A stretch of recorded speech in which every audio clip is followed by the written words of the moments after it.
Պարտադիր զինծառայության ժամկետը գործադիրը կրճատում է նախատեսվածից էլ ավելի շուտ։ Շաբաթասկզբի թոփ նորությունն էր։ 2 տարվա փոխարեն բանակում 1.5 տարի ծառայելու պաշտպանության նախարարության նախաձեռնությունը, որ գերատեսչությունը հիմնավորում էր պայմանագրային զինծառայողների թվի աճով, ինչպես նաև կանխատեսում, թե այսպես պարտադիր զինվորական ծառայության կազմակերպման ուղղությամբ ծախսերը նվազելու են, ուժի մեջ կմտնի ոչ թե հաջորդ 2026 թվականի ամառային, այլ առաջիկա ձմեռային զորակոչից։ Վարչապետը Facebook-ում հատուկ տեսանյութ հրապարակեց, տեղեկացրեց, իշխանության ներսում են քննարկել, որոշել։ Քննարկում եմ ունեցել պաշտպանության նախարարի հետ, նախորդող շրջանում խորհրդանական գործընկերների հետ եւ որոշել ենք, որ օրենքը ավելի շուտ ուժի մեջ մտնի 2026 թվականի հունվարի 1-ից, այսինքն 2026 թվականի հունվարի 1-ից ձմեռային զորակոչից Հայաստանում ժամկետային զինծառայությունը 2 տարվա փոխարեն կլինի 1.5 տարի։ Ընդդիմության տեսանկյունն այն է, որ այս նախագիծը բերված է հատուկ մեր 26 թվականի ընտրություններից ընդառաջ եւ ընդհանրապես քարոզչական տեխնիկա է։ Այս միտքը նոր միտք չէ։ Նախ խորհուրդ կտամ այն գործընկերներին, ովքեր մեզ մեղադրում են հապճեպ որոշումներ ընդունելու եւ նախընտրական ինչ-որ գործողություններ կատարելու մեջ, կարդան կառավարության ծրագիրը։ Կառավարության ծրագրով մենք ստանձնել ենք պարտավորություն, որ մեր գործունեության հնգամյա հատվածում պայմանագրայինների ավելացման հաշվին կրճատելու ենք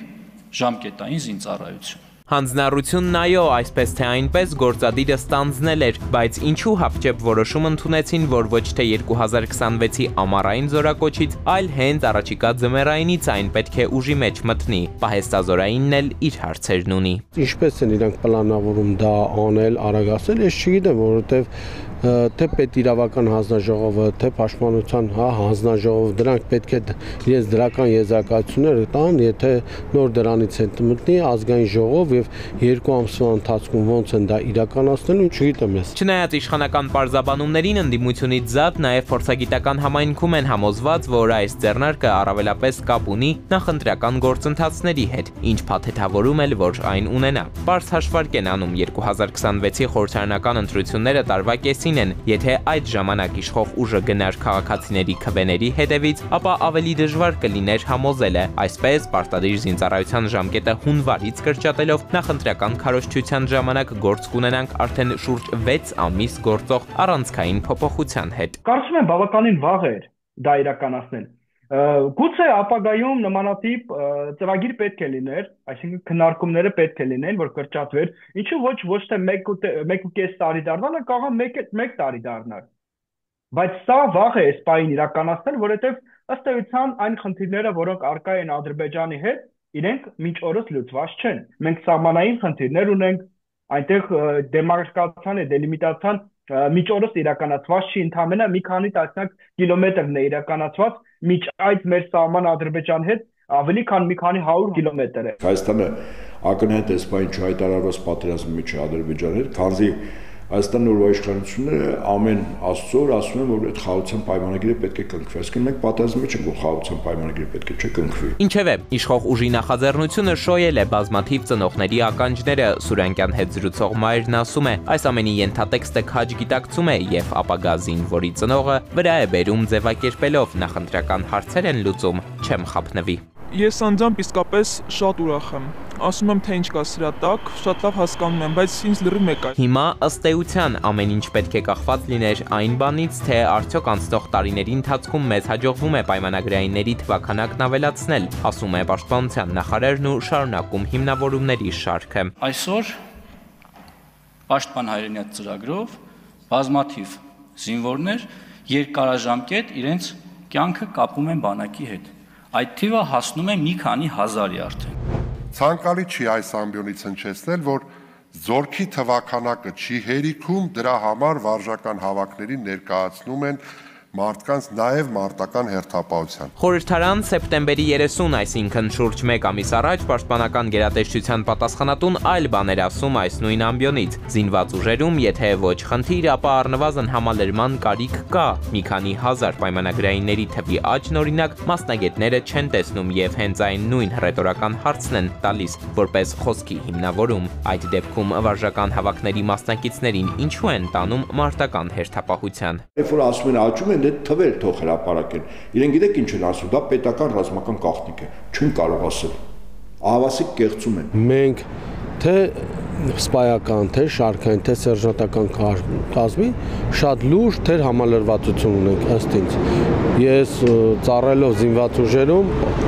ժամանակին դեռևս 10 տարի առաջ այդ խնդիրը կար, առավել ևս հիմա էլ մենք ունենք այդ խնդիրը։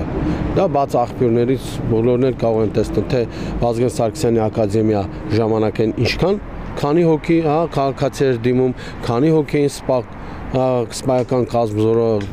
գնում դեպի զինված ուժեր եւ հիմա քանի հոգի է դիմում եւ քանի հոգի են։ Փորձագիտական համայնքում սրվում են մտահոգությունները, մասնագետները համոզված են այսպես 2 տարվա փոխարեն 1.5 տարի պարտադիր ծառայությամբ զինանձնակազմը կրճատվելու է, իսկ այդ խնդիրն իր հետևանքներին երկար սպասել չի տա։ Բացի այդ, պարզ տրամաբանություն է այն զին պատրաստվածությունը, որ 2 տարվա ընթացքում էր հնարավոր լինում ձևավորել, 1.5 տարվա դեպքում ամեն բան պետք է արագ անել, այդ թվում ավելի շուտ բարձրանալ դիրքեր։ Որպես հետևանք երկրի պաշտպանունակություն է դժելու եւ եթե պակասեցնում նշանակում է որ մարտական հերթապահություն իրականացնող ազնագազմ թվաքարակն է կրճատվում։ Ինչպիսի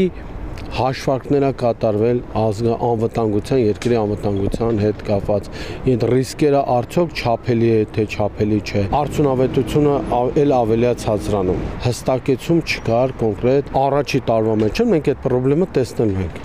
Միանշանակ տեսնելու ենք, 1 տարի հետո մեր զինված ուժերի քանակը տոկոսային հարաբերությամբ կարծում եմ 10-ից 15% կկրճատվի։ Արհեստավարժության մակարդակը որոշ չափով իջնելու է, ազդելու է զինվորական պատրաստության վրա։ Ադրբեջանն ի դեպ միևնույն ժամանակ հաջորդ տարվա ռազմական բյուջեն դարձնում է ավելի քան $5 միլիարդ, ինչն աննախադեպ է այդ երկրի պատմության մեջ, բայց օրերս տեղեկություն տարածվեց նաև թե մինչև հաջորդ տասնամյակ նվազեցնելու են զինծախսերը։ Կեղծիք է, վստահ են մասնագետները։ Հիշեցնում են հայ-ադրբեջանական խաղաղության ամերիկյան գագաթնաժողովից Ալիևն իր հետ Բաքու տարավ նաև չեղարկված 907-րդ բանաձևը եւ հիմա արդեն դեսուդենից թանկարժեք զենք զինամթերք գնելու փոխարեն այս զեղչի քարտով ուղիղ առուծախի մեջ է մտնելու նահանգների հետ։ Կարծում եմ Ադրբեջանի պահանջն է սա նաև։ Ռազմական փորձագետը նկատի ունի, որ մինչև ատամների ծայրը զինվող Ադրբեջանը հավանաբար կրկին խաղաղության անվան տակ Հայաստանին պարտադրել է կրճատել զինանձնակազմը։ Հիշենք, Իլհամ Ալիևը անցնող տարիների ընթացքում մի քանի անգամ նույնիսկ հրապարակային պահանջներ է ներկայացրել մեր երկրին, նաև մեզ զենք վաճառող պետությունների առաջ պայման է դրել գործարքները չեղարկելու համար։ Ռազմական բյուջեն էլ մեր երկրում եկող տարի նվազելու է, այնինչ նույնիսկ եվրոպական մի շարք երկրներ, որ ամենից խաղաղն են եւ պատերազմի սպառնալիքն էլ նրանց գլխին կախված չէ, անընդհատ ավելացնում են իրենց պաշտպանական ծախսերը, իսկ մենք ահա այսպես ենք անցում կատարում պրոֆեսիոնալ բանակի ձևաչափին։ Էդուարդ Պողոսյան, Զոհրաբ Քարամյան եւ Վահրամ Ավոյան, Սուրանգյուն։